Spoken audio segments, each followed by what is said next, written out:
केपी शर्मा ओलीजीको धरहरा त उहाँले बनाएको हो नि होइन? त्यो धरहरा होइन, त्यो धरहरा किन होइन?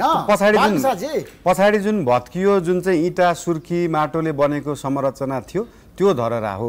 अनि त्यो धरहरा किन विदेशीहरू हेर्न आउँथे भन्दाखेरि नेपालीहरू कस्तो अजङ्गको मान्छे रहेछन्, यिनीहरूले त इँटा माटो र सुर्खीले चाहिँ 13 तल्लाको भवन बनाए भनेर हेर्न आउने हो नि त।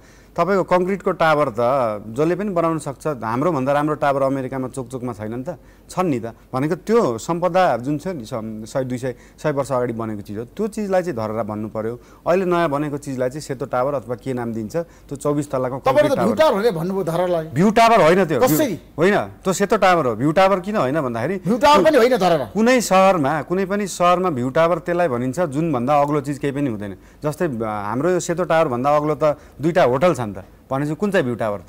कसरी भ्यू टावर हो? त्यो भ्यू टावरमा चढिसकेपछि त सबभन्दा अग्लो ठाउँ पुगेर सबै चिज भनेको सेतो टावर। सेतो टावर धरहरा होइन। तपाईँ धरहराको रूपमा यसलाई मान्यता दिन तयार हुनुहुन्न? म मात्रै होइन, यहाँ काठमाडौँवासी कोही पनि तयार हुनु।